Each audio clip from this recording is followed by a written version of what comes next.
Kenya has beautiful culture stories, and in this one, we talk about the Teso community.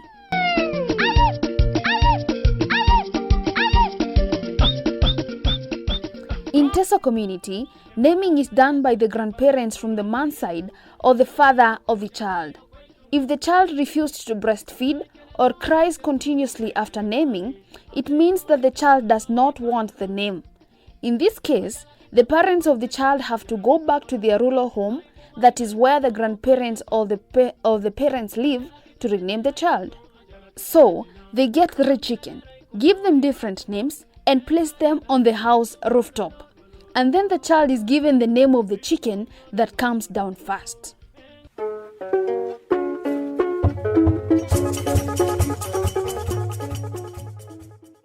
During initiation, boys are circumcised at the age of 12.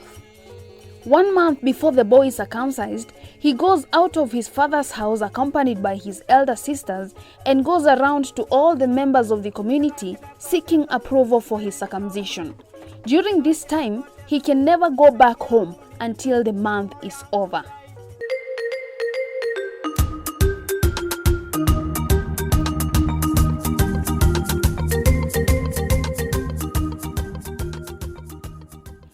In the Teso community, parents chose spouses for their children from the village. The girl's parents on a particular day sent their daughter to the river or in a far place, and on the way, the girl is abducted and taken to the husband her parents chose for her.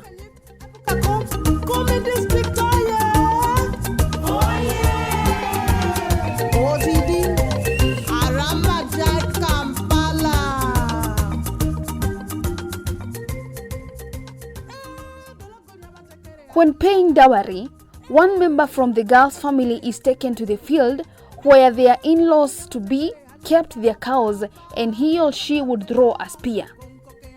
The girl's family was then given the cows from where the spear fell to where he was standing when throwing it. By bad luck, if he threw it too near and he manages to have 2 cows only, that is what he would carry home. So the far it's thrown, the many cows they got.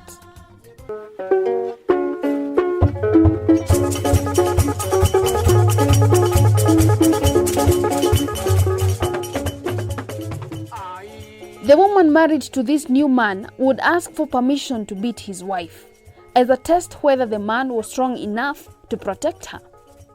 If the woman defeated his husband 3 to 4 times, she was taken back to her parents' house.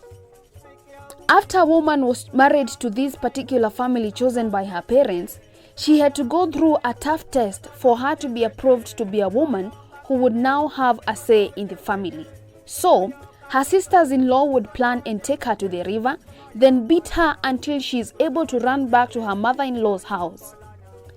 If she managed to get back there, she was now accorded enough respect as a full member of the family whose ideas would be considered.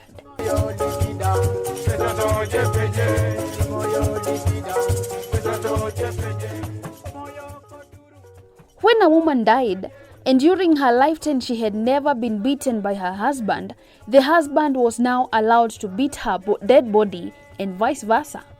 When one dies, either the man or the woman, the spouse wouldn't shower 3 days until he was buried and had to spend 3 days sleeping next to his wife or husband.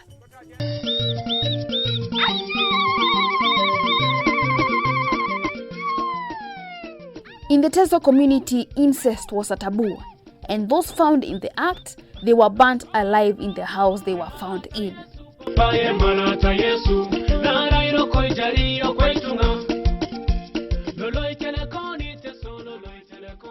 This is my culture story.